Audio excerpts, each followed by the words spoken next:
Morning. महाराजा Surajmal PG महाविद्यालय की online classes में आप सभी का स्वागत है। आज हम बीए सेकेंड ईयर जो आपका सेकंड पेपर है, भारतीय सांस्कृतिक इतिहास की मुख्य प्रवृत्तियाँ, इसके अंदर हम रविंद्रनाथ टैगोर जो भारत के प्रसिद्ध साहित्यकार थे उसके ऊपर हम चर्चा करेंगे। उनके जीवन के ऊपर, उनके द्वारा जो कौन कौन से ग्रंथ लिखे गए, उनका जो नोबेल पुरस्कार, जो उनका ग्रंथ में गीतांजलि को जो नोबेल पुरस्कार मिला, उसके ऊपर भी हम थोड़ी सी चर्चा करेंगे। सबसे पहले हम बात कर लेते हैं रविंद्रनाथ टैगोर के प्रारंभिक जीवन के बारे में। रविंद्रनाथ टैगोर के बारे में कहें तो लगभग एक शताब्दी तक भारतीय साहित्य पर उनका एक तरह से वर्चस्व बना रहा। उनके साहित्य के द्वारा, उनके द्वारा जो काव्य ग्रंथ लिखे गए, नाटक लिखे गए, उपन्यासकार लिखी गई, जो कहानियाँ लिखी गई, उन्होंने लगभग एक शताब्दी तक भारतीय साहित्य जगत को काफ़ी उन्होंने प्रभावित किया। 6 मई 1841 में इनका जन्म बंगाल के एक सुसंस्कृत संपन्न परिवार में हुआ था। इनके पिता देवेंद्रनाथ टैगोर थे और माता शारदा देवी थी। देवेंद्रनाथ टैगोर जो थे वे ब्रह्म समाज के एक प्रमुख नेता थे। ब्रह्म समाज के एक प्रमुख नेता थे, तो वे अपने घर पे कम ही रुका करते थे और वे ब्रह्म समाज के कार्य से देश का भ्रमण किया करते थे। अपने घर से बाहर ही रहा करते थे। इनकी जो माता थी शारदा देवी, उनकी तबीयत भी कहें तो एक तरह से अस्वस्थ रहती थी। अतः रविंद्रनाथ का जो पालन पोषण था वह उनके नौकरों के द्वारा ही किया गया और वे अपने घर पर रहकर ही उन्होंने प्रारंभिक शिक्षा प्राप्त की। उनके घर में अगर हम बात करें तो कला और दर्शन, धर्म, कला और विज्ञान का एक तरह से त्रिवेणी उनके बना हुआ था उनके घर पर। तो इस तरह का समन्वय उनके घर पर हमें दिखाई देता है। समन्वय की दृष्टि से हम बात करें कि उनके घर का जो माहौल था काव्य क्षेत्र में, काव्य के साथ साथ जैसे कि चित्रण और संगीत, काव्य और नाटक, उपनिषद और विज्ञान, संस्कृत और फारसी, बंगला और अंग्रेजी, सभी का अनुपम समन्वय उनके घर पर हमें दिखाई देता है। इसी वातावरण में पले बड़े। घर का एक अच्छा माहौल था, प्राकृतिक सौंदर्य था, चिड़ियों की चहचहाट के मनोरम आवाज़ें उनके मन और मस्तिष्क पर हमेशा छाई रहती थी। इन सभी बातों ने रविंद्रनाथ के साहित्य जगत को, उनकी लेखनी को काफ़ी प्रभावित किया। रविंद्रनाथ की वैसे प्रारंभिक शिक्षा जो औपचारिक रूप से हुई वह ओरिएंटली सेमिनरी में हुई। इसके साथ साथ उन्होंने नॉर्मल और बंगाल के अकादमिक जैसे विलायती स्कूलों में भी शिक्षा प्राप्त की। घर पर भी, जैसे कि मैंने आपको बताया कि घर पर भी सुयोग्य शिक्षकों के द्वारा उनको शिक्षा दी गई। इसके अतिरिक्त उनके जो भाई थे, बड़े भाई सुशिक्षित थे काफ़ी, उनसे भी उनको काफ़ी ज्ञान उनको प्राप्त हुआ। उन्होंने भी उनके रविंद्रनाथ टैगोर के जो शिक्षा है उनको काफ़ी प्रभावित किया और उनके देख रेख में उनकी शिक्षा हुई। कुछ वर्ष अगर हम बात करें तो कुछ वर्ष उन्होंने सेंट जेवियर कॉलेज में भी उन्होंने शिक्षा प्राप्त की। साहित्य, दर्शन तथा संगीत में उनकी विशेष रुचि थी। साहित्य, दर्शन और संगीत में रविंद्रनाथ टैगोर की विशेष रुचि थी। वे अपने बड़े भाई सत्येंद्रनाथ टैगोर के साथ लंदन भी गए, जहां उन्होंने अंग्रेजी भाषा का विशेष अध्ययन किया। लंदन विश्वविद्यालय में अंग्रेजी भाषा का उन्होंने विशेष अध्ययन किया। कौन से विश्वविद्यालय में? लंदन विश्वविद्यालय में। 1878 में वे गए थे, 1880 में फिर वापस वे भारत लौटे। 1883 में उन्होंने मृणालिनी देवी से उन्होंने विवाह किया और इसी दौरान उन्होंने जमींदारी का कार्य भी देखा। और ये यहाँ से हम अगर बात करें तो वे ग्रामीण क्षेत्र की विभिन्न प्रकार की विविधताओं से भी उनको परिचय मिला। शुरू में वो घर पे ही रहा करते थे। जब उन्होंने जमींदारी का कार्य देखा, भ्रमण किया, तो वे उनसे काफ़ी प्रभावित हुए। ग्रामीण जगत से भी वे काफ़ी प्रभावित हुए। जो उनकी झलक उनके साहित्यिक जो रचना है उनमें हमें देखने को मिल जाती है। इसी तरह से हम बात करें तो उनकी जो लेखनी थी वे उनके काफ़ी कम उम्र में ही काफ़ी परिपक्व हो चुकी थी। और यूँ कहे तो उनके गीत, काव्य संग्रह, निबंध, उपन्यास और नाटक उनके काफ़ी प्रकाशित भी हो चुके थे काफ़ी कम उम्र, 18 वर्ष की आयु तक उनके काफ़ी ये ग्रंथ हम देखते हैं कि काफ़ी उनके प्रकाशित हो चुके थे। रविंद्रनाथ टैगोर को संभवतः राजनीति की जो जीवन है उनमें ज़्यादा उनको इतनी रुचि नहीं थी, लेकिन फिर भी वह राजनीतिक घटनाक्रम से कहीं ना कहीं प्रभावित रहा करते थे। जैसे कि 1905 में जब बंगाल का विभाजन लॉर्ड कर्जन के द्वारा किया गया, जब बंगाल में बंग आंदोलन चल रहा था, तो उस आंदोलन में भी रविंद्रनाथ टैगोर ने काफ़ी रुचि ली। वैसे वो राजनीतिक जीवन में इतनी रुचि लिया नहीं करते थे, लेकिन भंग आंदोलन में उन्होंने काफ़ी रुचि ली और उन्होंने देशभक्ति से ओतप्रोत अनेक गीतों की रचना की, जिनमें एक प्रसिद्ध गीत था सुनहरे बंगाल का गौरव गान। सुनहरे बंगाल का गौरव गान, ये उनका प्रसिद्ध गीत था जो समूचे बंगाल में भंग आंदोलन के समय गूंजने लगा।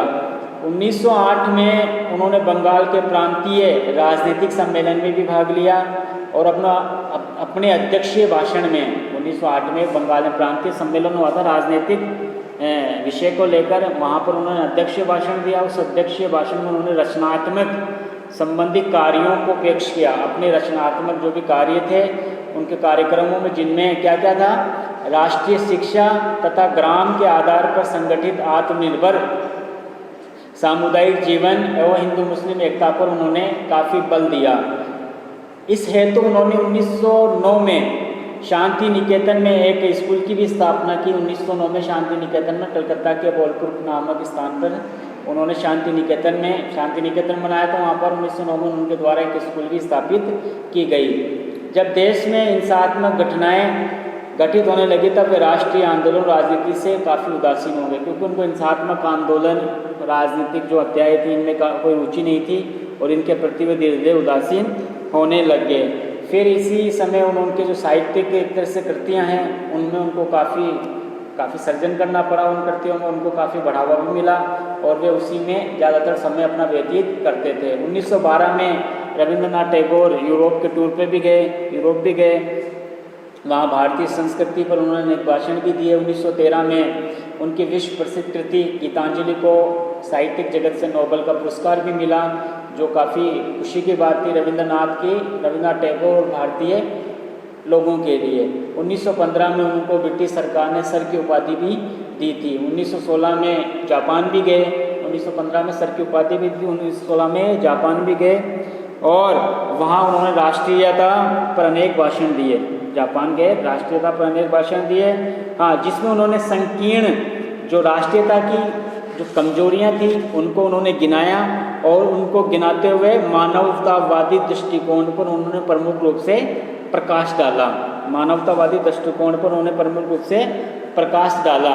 जब 1919 में रॉलेट एक्ट के विरुद्ध आंदोलन आरंभ हुआ, तब हम देखते हैं कि रविंद्रनाथ टैगोर भी इससे काफ़ी परेशान हुए और उन्होंने सर की उपाधि भी, जब जलियांवाला बाग हत्याकांड हुआ, रॉलेट एक्ट के विरोध में जो आंदोलन चल रहा था, तो वो जघन्य जो कांड हुआ, उस कांड के विरोध में रविंद्रनाथ टैगोर ने क्या किया, अपनी सर की उपाधि भी अंग्रेजों को वापस लौटा दी थी। इससे पता चलता है कि वो देश हित के लिए कितने आगे रहते थे और देश हित उनके लिए सर्वप्रमुख था। इसी तरीके से गीतांजलि पर नोबेल पुरस्कार मिलने के पश्चात उनकी जो साहित्यिक सृजनात्मक आकुलता थी वे और अधिक बढ़ गई और अधिक उनकी रचनाओं में हमें उनके रस को देखने को मिल जाता है। 1921 में उन्होंने अपनी संस्था शांति निकेतन को विकसित कर विश्व भारती विश्वविद्यालय बनाया। 1921 में उन्होंने शांति निकेतन जो स्कूल थी उसको क्रमोन्नत करते हुए विश्व भारती विश्वविद्यालय की स्थापना की, जहाँ पर कला, साहित्य, संस्कृति की एक तरह से विश्वविख्यात एक अंतर्राष्ट्रीय संस्था के रूप में हम बोल सकते हैं, जहाँ पर अंतर्राष्ट्रीय स्तर के बच्चे भी आकर वहाँ पर अध्यापन किया करते थे। इसी संस्था के अंतर्गत रविंद्रनाथ टैगोर ने ग्रामोद्धार के लिए, शांति निकेतन संस्था के अधीन ही रविंद्रनाथ टैगोर ने ग्रामोद्धार के लिए श्री निकेतन नामक संस्था का भी गठन किया था। श्री निकेतन नामक संस्था का भी गठन किया था। इस प्रकार से हम देखते हैं कि उनके जो विचार थे वे राष्ट्रीयता थे भी थे, और साथ में जो उस समय चूँकि 1920 में असहयोग आंदोलन शुरू हो चुका था, गांधी जी भी भारतीय परिप्रेक्ष्य में एक प्रमुख नेता के रूप में उभर रहे थे, तो गांधी जी और उनके मध्य भी संबंध काफ़ी अच्छे थे। जब 1921 में गांधी जी का बंगाल आए तो उनका स्वागत किया, तो उन्होंने महात्मा की उपाधि गांधी जी को ही दी थी। महात्मा गांधी जो बोलते हैं ना, महात्मा की उपाधि किसने दी थी? रविंद्रनाथ टैगोर ने ही गांधी जी को दी थी। इस प्रकार से 1941 में 7 अगस्त 1941 में 80 वर्ष की आयु में उनका देहांत हो जाता है। ये उनका कुछ प्रारंभिक जीवन था, जिनके ऊपर मैंने थोड़ा सा आपके सामने प्रकाश डाला। आइए अब उनके जो रचनात्मक है, जो टैगोर की साहित्यिक विरासत है, उसके ऊपर भी हम थोड़ा सा प्रकाश डाल देते हैं, ताकि उनके माध्यम से जो उनके जो ग्रंथ लिखे गए हैं, उसने किस प्रकार से भारतीय साहित्य जगत को प्रभावित किया। जैसे कि मैंने आपको पहले बताया, रविंद्रनाथ टैगोर एक महान कवि, नाटककार, उपन्यासकार, कहानीकार आदि सब थे। उन्होंने राष्ट्रीयता के लिए भी काफ़ी लेखन कार्य किया, और अपनी कविताओं के लिए उन्होंने उपनिषद, संस्कृत काव्य साहित्य तथा प्राचीन एवं मध्यकालीन बंगला साहित्य के वैष्णव गीतों से विशेष प्रेरणा ली। उनके जो काव्य ग्रंथ लिखे गए, उनकी जो रचनाएं लिखी गई, उनमें उन्होंने उपनिषदों, संस्कृत काव्य साहित्य तथा प्राचीन एवं मध्यकालीन जो वैष्णव गीतों की रचना हुई थी, उनसे उनको काफ़ी प्रेरणा प्राप्त हुई। उनकी कविता पर हिंदी साहित्य जगत के साथ साथ ग्रामीण बंगाल के बाहुल गीतों का भी अत्यधिक प्रभाव पड़ा। इन सभी के मिश्रण से उनके साहित्य का एक अत्यधिक निखरा हुआ सर्जन रूप हमारे सामने पेश होता है। रविंद्रनाथ के साहित्यिक रचनाओं को जब हम देखते हैं, तो हालांकि उनकी ज़्यादा रचनाएं बंगला भाषा साहित्य में ही, और केवल एक व्यक्तित्व नहीं बल्कि एक के रूप में उन्होंने कार्य किया, और महान साहित्यिक रचनाओं के फलस्वरूप भी वह बंगाल जैसी प्रांतीय भाषाओं को भारतीय स्तर पर नहीं बल्कि विश्व स्तर पर उनको ले गए। उनकी रचनाओं में बंगला साहित्य का जो निरूपण हमें देखने को मिलता है, उन्होंने भारत में ही नहीं बंगला भाषा को प्रसिद्धि प्राप्त करवाई, बल्कि विश्व स्तर पर भी हम देखते हैं कि उन्होंने इसको प्रसिद्धि प्राप्त करवाई। उनके द्वारा जो रचनाएं लिखी गई थी, वो काफ़ी कम उम्र में ही लिखना उन्होंने शुरू कर दिया था। 8 वर्ष की आयु की जब उनकी आयु थी, तब उन्होंने साहित्य एक तरह से उनकी रचनाएं प्रारंभ हो चुकी थी, और साहित्य साधना में एक तरह से वे लग गए थे। यानी कि इतनी कम उम्र में उनके साहित्य के प्रति जो रुचि उत्पन्न हुई, वह उनके माध्यम, उनके जो निखार है, उनके साहित्य निखार है, वह हमें देखने को मिल जाता है। आइए तो हम उनके कुछ जो काव्य ग्रंथ हैं उनके ऊपर नज़र डाल लेते हैं। रविंद्रनाथ टैगोर की जो प्रारंभिक रचनाएं है, वो भानु सिंह उपनाम से लिखी गई है। कौन से उपनाम से लिखी गई है? भानु सिंह उपनाम से।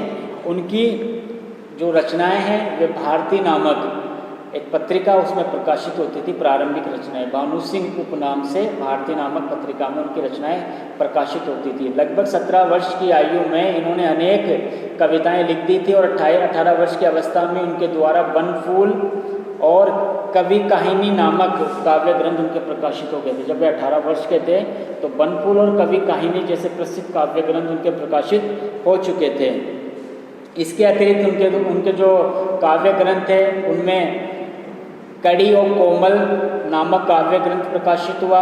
इसके बाद मानसी, सोनारतरी, चित्रा, प्रेम का अभिषेक, उर्वशी, स्वर्ग की विदाई, जीवन देवता, कणिका, ए बार फिर मोरे, खैया, गीतिमाल्य, वर्षा मंगल, ऋतुरंग आदि काव्य ग्रंथ उनके काव्य संग्रह में हमें देखने को मिल जाते हैं, जो काफ़ी महत्वपूर्ण माने गए। 1909 में ही उनका विश्व प्रसिद्ध ग्रंथ, जो नोबेल पुरस्कार उनको मिला था 1913 में, गीतांजलि प्रकाशित हुआ, जो काफ़ी महत्वपूर्ण ग्रंथ है, जो 1913 में उनको नोबेल पुरस्कार भी प्राप्त हुआ था। गीतांजलि के बाद उनकी रचनाओं में पुरुषी, बलाका पुरुषी, शिशु, भोलानाथ, महुआ, पत्रपुट जैसे काव्य ग्रंथ भी काफ़ी महत्वपूर्ण हैं।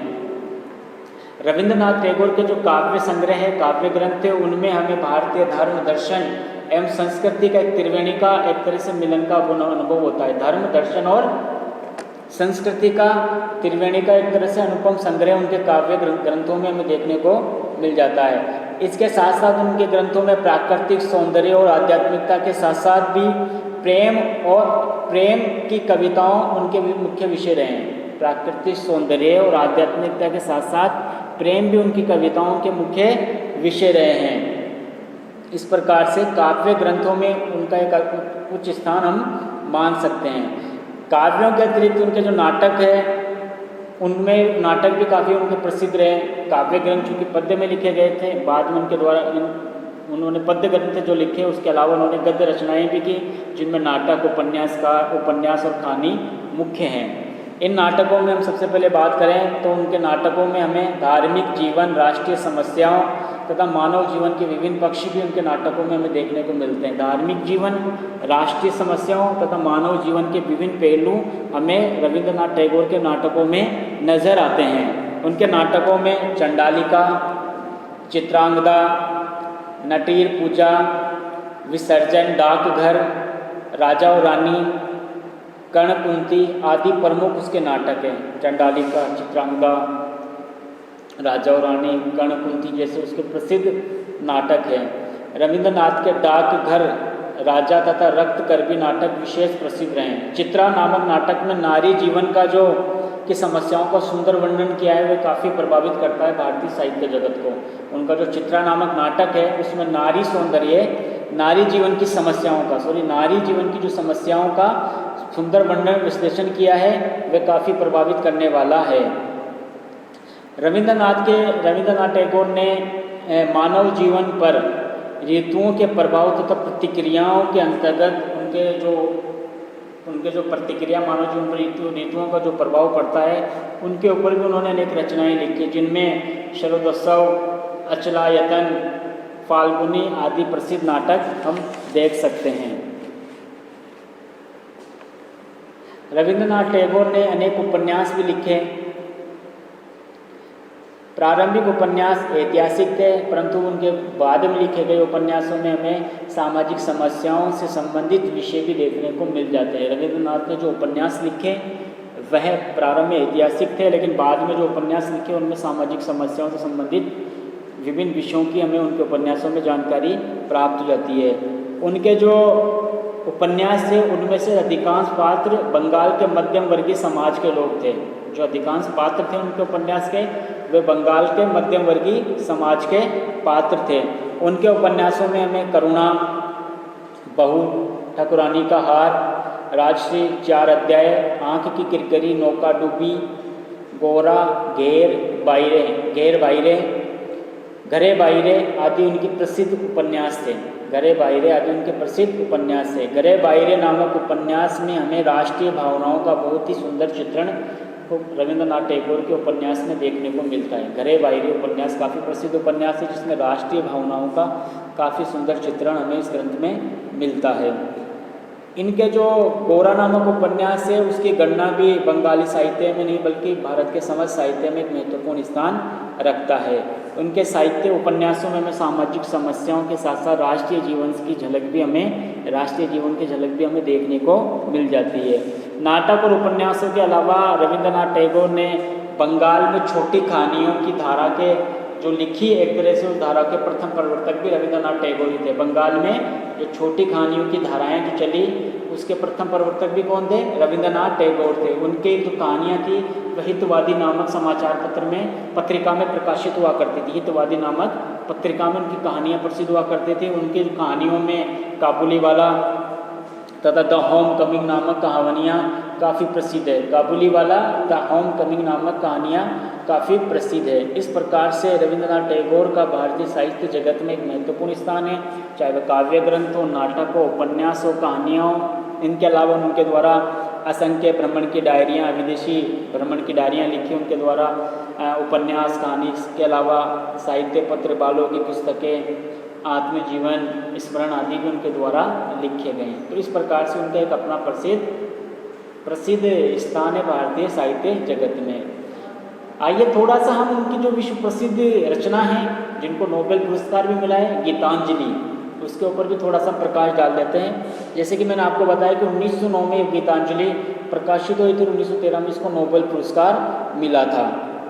1913 में जब यूरोप से लौट रहे थे रविंद्रनाथ टैगोर, तब उनको जानकारी मिली कि उनके ग्रंथ को नोबेल पुरस्कार मिला है। जो उनके साथ साथ तो भारतीय जगत, उनके साथ भारतीय जगत के लिए भी काफ़ी खुशी की बात थी। इनकी जो ये रचना है इसमें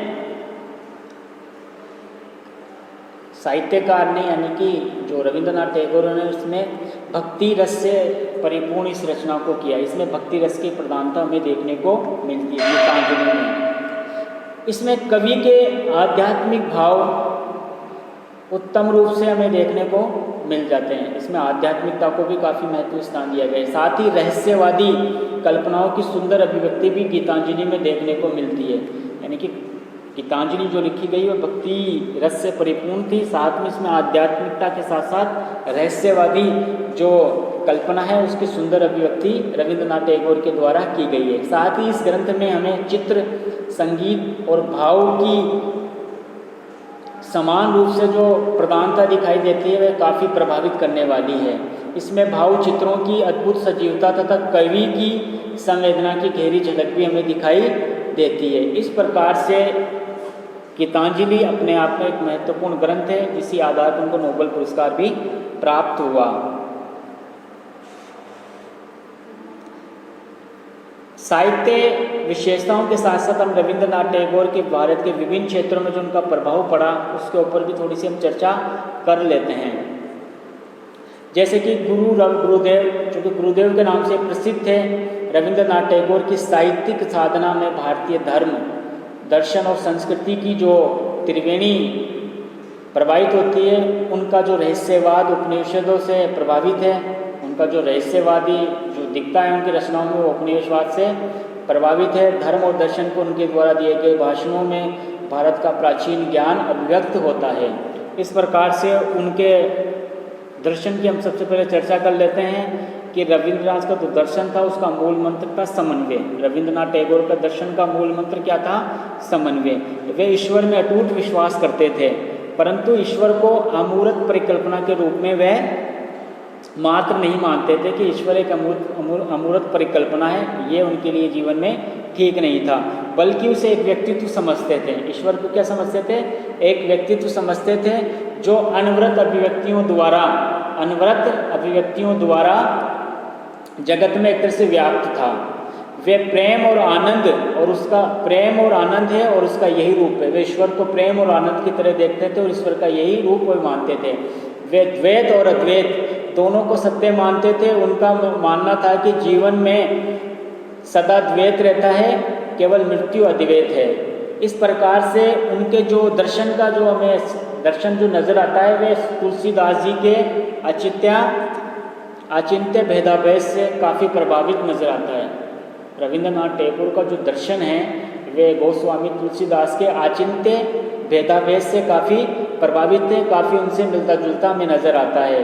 रविंद्रनाथ ईश्वर के लिए ब्रह्म शब्द का उपयोग न करके अमर, पूर्ण और आदि विशेषणों के साथ पुरुष और मानुष जैसे शब्दों का वे प्रयोग किया करते थे। इस प्रकार से उनका जो दर्शन था उनमें एक गहराइयाँ थी और वो व्यक्ति को ईश्वर को सरल रूप में ही एक तरह से पेश करना उनके मन में, उनके साहित्य में हमें देखने को मिल जाता है। इसी तरीके से उन्होंने अपने साहित्य जगत में आनंद और सौंदर्य की एक तरह से जो दुनिया है उसका भी उनके द्वारा वर्णन किया गया है। रविंद्रनाथ प्राकृतिक सौंदर्य देखकर काफ़ी प्रभावित होते थे और उनके सौंदर्य से ये दुनिया में परम आनंद वे लेते थे, यानी कि प्राकृतिक सौंदर्य से वे काफ़ी प्रभावित थे। उसी आधार पर उन्होंने बहुत सारे साहित्य ग्रंथों की भी रचना की है। इसलिए उन्होंने आनंद और सौंदर्य को दुनिया छोड़कर वे मरना नहीं चाहते थे। इसी आनंद और सौंदर्य के से प्रभावित होकर वे दुनिया को छोड़कर मरना नहीं चाहते थे और भी इसी आनंद सौंदर्य का इसी दुनिया में मजा लेना चाहते थे। इस प्रकार से हम देखते हैं कि उनका जो अभिव्यक्ति हमें नजर आती है आनंद और सौंदर्य में, वे चाहते थे कि इसी पृथ्वी पर वे स्वर्ग नरक का ज़्यादा, उनका मानना था कि ऐसा नहीं कि स्वर्ग में जाकर कुछ मिलेगा, वे चाहते कि इसी पृथ्वी पर स्वर्ग है और स्वर्ग से भी बेहतर है, ये उनकी सोच थी। और वे हर तरीके से पृथ्वी पर जो प्राकृतिक जीवन है उसके आनंद और सौंदर्य में वे मोहित होते रहते थे और उसी से वे प्रभावित रहते थे। उनका मानना था कि स्वर्ग किसने देखा है, इसकी परिकल्पना ही है, लेकिन स्वर्ग से भी बेहतर जीवन हम पृथ्वी पर जी सकते हैं। यही उसके आनंद और सौंदर्य की अभिव्यक्ति हमें उसके दर्शन से नजर आती है। इसी तरीके से रविंद्रनाथ टैगोर के साहित्य की एक महत्वपूर्ण विशेषता थी, उनके जीवन की एक महत्वपूर्ण विशेषता थी आध्यात्मिक मूल्यों की श्रेष्ठता। गुरुदेव का आध्यात्मिक मूल्यों की श्रेष्ठता में एक तरह से अत्यधिक विश्वास था। आध्यात्मिक श्रेष्ठता का उनका अत्यधिक विश्वास था। मानव धर्म पर दिए गए उनके भाषणों में हमें धन, सत्ता और बौद्धिक योग्यता ही जीवन का लक्ष्य नहीं है, ये उनका मानना था। जो मानव के धर्म के ऊपर जो उनके भाषण दिए गए, उनका मानना था कि धन, सत्ता और बौद्धिक योग्यता ही जीवन के महत्वपूर्ण अंग नहीं है, बल्कि श्रेष्ठ जीवन के लिए आध्यात्मिक साधना आवश्यक है। श्रेष्ठ जीवन के लिए क्या आवश्यक है? आध्यात्मिक आवश्यकता, आध्यात्मिक जो साधना है वे काफ़ी आवश्यक है। धर्म का लक्ष्य इस आत्मा की सत्य, शिव और सुंदरम एकता स्थापित करना है, यानी कि सत्य, शिवम और सुंदरम एकता इसमें स्थापित करना है। इस प्रकार से हम देखते हैं कि उनका जो आध्यात्मिकता है उस पर काफ़ी बल उनके द्वारा दिया गया है। इसी तरीके से उनके दर्शन की, उनके साहित्य जगत की एक महत्वपूर्ण विशेषता है पूर्व पश्चिम का समन्वय। रविंद्रनाथ टैगोर के दर्शन का मूल मंत्र ही समन्वय था। जैसे कि मैंने आपको पहले बताया कि समन्वय था, वे पूर्व पश्चिम दोनों के समन्वय से एक विचारों का समन्वय पेश हमेशा किया करते थे। वे पश्चिम के जो भोगवाद था उसको भी ज़्यादा महत्व नहीं देते थे, और जो राष्ट्रीय संकीर्णवाद थी, राष्ट्र में संकीर्णवाद था, उसको भी ज़्यादा महत्व नहीं दिया करते थे, बल्कि समन्वय का मार्ग अपनाया करते थे। वह जो उनका जो विचार थे, आधुनिक प्रगतिशील विचार थे उनके, और इसी प्रगतिशील के माध्यम से वे राष्ट्रीय हित में विभिन्न प्रकार के कार्य कर सके और लोगों को प्रेरणा भी देते थे कि समन्वय के आधार पर, समन्वय को केंद्र में रखते हुए आप अच्छे से अच्छे कार्य कर सकते हैं। इसी तरीके से भारतीय समाज के संदर्भ में भी उनके विभिन्न प्रकार के विचार थे। वे जाति व्यवस्था, वर्ण व्यवस्था, स्त्री प्रथा आदि के घोर विरोधी थे। नारी शिक्षा के प्रबल समर्थक थे। इस प्रकार से उनकी सहानुभूति रहती है कि समाज के तरह से पुनर्निर्माण किया जाए और समाज में विभिन्न अंगों को सम्मिलित किया जाए, समाज में जो संकीर्णता है उसको दूर किया जाए। संकीर्णता को वे कभी भी पसंद नहीं किया करते थे। इसी तरीके से वे रविंद्रनाथ टैगोर ने आदर्श शिक्षा को भी एक महत्व दिया है। उनके जो रविंद्रनाथ टैगोर का शिक्षा के संदर्भ में जो दृष्टिकोण था वह काफ़ी महत्वपूर्ण था। शिक्षा का जो उद्देश्य था उनके द्वारा वह संपूर्ण व्यक्तित्व का विकास करना था। उनके जो शिक्षा का उद्देश्य क्या था? व्यक्ति का संपूर्ण विकास करना, तथा शिक्षा का उपयोग इस तरह से किया जाए कि व्यक्ति के आर्थिक, बौद्धिक, सौंदर्य एवं मानसिक तथा आध्यात्मिक जीवन का पूर्णतः विकास हो सके। इस प्रकार की शिक्षा के वे समर्थक थे। इसीलिए उन्होंने 1901 में कलकत्ता के बोलपुर नामक स्थान पर शांति निकेतन नामक शिक्षण संस्था की भी स्थापना की थी। बाद में 1921 में इन्होंने स्कूल से लेकर भारतीय विश्वविद्यालय की भी स्थापना की गई थी। उनकी शिक्षा का मूल उद्देश्य था समन्वयवादी दृष्टिकोण। इनके जो जीवन का एक मुख्य दृष्टिकोण था समन्वयवादी दृष्टिकोण। शिक्षा में भी वही समन्वयवादी दृष्टिकोण इनके द्वारा अपनाया गया है, और शिक्षा में विभिन्न क्षेत्रों को अपनाकर और सभी को एकजुट होकर समन्वयवादी तरीके से शिक्षा देना ही इनका मूल उद्देश्य रहा है। इसी तरीके से रविंद्रनाथ टैगोर एक प्रमुख मानववादी भी थे, महान मानववादी भी हम बोल सकते हैं। मानव के प्रति उनकी अपनी एक चेतना थी। उन्होंने अपने साहित्य में मानव का जाति, देश या समुदाय में नहीं बांधा, मानव को जाति, देश या समुदाय में नहीं बांधा, बल्कि उसे नर देवता के रूप में पेश किया है। यही मानववादी दृष्टिकोण रविंद्रनाथ टैगोर के विचारों में भी देखने को मिलते हैं। उनका मानना था कि भारत जैसे इतने बड़े देश में किसी एक जाति, धर्म या व्यक्ति के द्वारा इसका विकास नहीं किया गया, बल्कि समय समय पर हम देखें तो समय समय पर अनेक समाजों के लोगों ने इसका अपने अपने तरीके से इसका विकास किया है और इसमें भागीदारी निभाई है। इनका मानना था कि इस नर देवता के निर्माण में जो भारत में उन्होंने मानव था और जिसको नर देवता की उनके द्वारा संज्ञा दी गई थी, इसके विकास में आर्य, द्राविड़, चीनी, कुषाण, मुगल, पठान, अंग्रेज आदि विभिन्न जातियों के योग का परिणाम है। विभिन्न प्रकार के व्यक्तियों ने इस नर देवताओं के विकास में योगदान दिया है। इस प्रकार से हम कह सकते हैं कि उनका जो मानववादी दृष्टिकोण था वे काफ़ी महत्वपूर्ण था। अंत में हम उनके थोड़े से भारतीय स्वतंत्रता संग्राम के जो आदर्श थे, स्वतंत्रता का जो आदर्श था, उनके ऊपर भी चर्चा कर लीजिए। रविंद्रनाथ टैगोर भारतीय स्वराज्य के लिए उन्होंने काफ़ी कुछ किया। जब बंगाल में आंदोलन चल रहा था, भंग आंदोलन, तो उन्होंने कई देशभक्ति गीतों की भी रचना की। कुछ विद्वानों के द्वारा ये भी आरोप लगाया जाता है कि वो गांधी जी के स्वराज्य से ज़्यादा क्या नहीं थे, प्रेरित नहीं थे। उनके प्रतिकूल उनकी प्रतिक्रियाएँ हुआ करती थी, परंतु इसमें सत्यता का अंश काफ़ी कम देखने को मिलता है। बल्कि उनके महात्मा गांधी से अच्छे संबंध थे। दोनों एक दूसरे के विचारों को ग्रहण करते थे। गांधी जी उनको काफ़ी रेस्पेक्ट देते थे। इस प्रकार से उनके जो विचार थे, उनके विचारों में एक बड़ी उनके जो विचार थे उनमें काफ़ी बड़ा संदेश भारतीय स्वतंत्रता के लिए उनके द्वारा दिया गया था।